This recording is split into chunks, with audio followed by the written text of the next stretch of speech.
আমরা তো আসলে এই শুরু থেকেই ডক্টর ইউনূস স্যারের অনেক সমালোচনা করছি, তো আসিফ নাহিদ বা তাদের অনেক ক্রিটিসাইজ করছি বিভিন্ন কাজের, ওগুলোর একটা প্রভাব এখানে পড়তে পারে। আবার এখানে অনেক জামাত সমর্থিত অফিসারও আছে, কাজ করে। আমরা আসলে 2022 সালের পর থেকেই খুব পেরেশানির মধ্যে আছে নিবন্ধন নিয়ে, এবং আমরা আমরা কোর্টেও গিয়েছিলাম।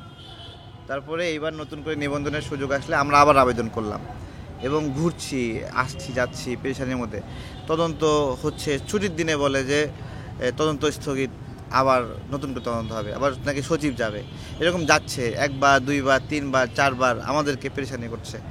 একবার মাঠ পর্যায়ে তদন্ত হলে 3 লাখ, 4 লাখ, 5 লাখ টাকা ব্যয় হয়। এগুলো আমরা খুব গরিবের সংগঠন, সম্পদ বন্ধক রেখে, গহনা বন্ধক রেখে, এগুলো রেখে আমরা অর্থ সরঞ্জাম করি। তারা যদি আশা করে যে আমাদের প্রান্তিক পর্যায়ের পার্টি অফিসগুলো বিরাট বড় প্রসাদ হবে, এটা তো একটা বড় দলের তো গ্রাম পর্যায়ে টিনের ঘর বা বিভিন্নভাবে করে, আমাদেরও ওই রকম। আমাদের জায়গা থেকে ছোট সক্ষমতার আমরা আমাদের কার্যক্রমগুলো চালাই নেই তো, কিন্তু তাদের মনোভূত হচ্ছে না।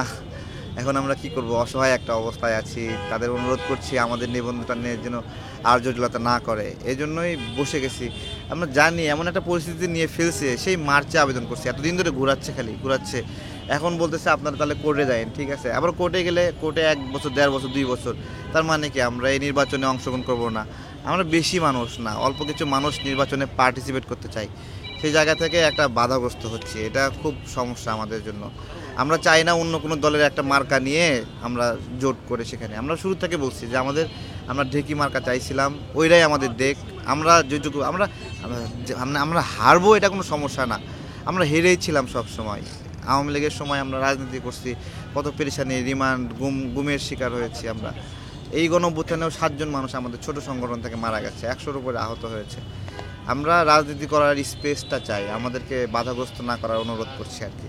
এখনো বলে নাই, শুধু বলে যে আমরা নাকি শর্ত পূরণ করিনি, এরকম বিভিন্ন শর্ত বলতে 100টা উপজেলা, 21টা জেলা কমিটি, এগুলো লাগবে। এগুলো আমাদের আছে আমরা বলতেছি, আপনারা গণমাধ্যমের ভাইরাও তদন্ত করেন, প্রত্যেক যেগুলো তথ্য দিচ্ছি সেগুলো আছে, ঠিক আছে। এরকম যদি হয় যে রাত 10টার দিকে যায়, নিজে যায়, দেখে আসছে যে পার্টি অফিসের দরজাটা বন্ধ, আর 10টার দিকে পার্টি অফিস বন্ধ থাকবে কিনা বলেন?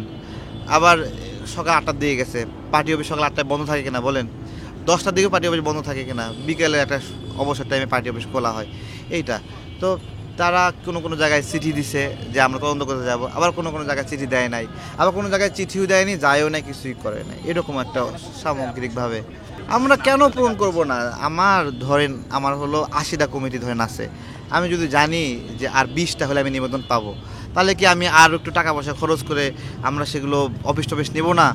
আমরা তো নিবেদনটা পেতে চাই, আমরা এটাই করছি। আমাদের এত সক্ষমতা নাই, কিন্তু আমরা আমাদের অর্থ করি, ধার খরচ করে হলেও সব জায়গায় অফিস নেওয়ার চেষ্টা করছি, ঠিক আছে। চেষ্টা আমরা করছি, নিছি, সেটা এখন তাদের মন মতো হচ্ছে না।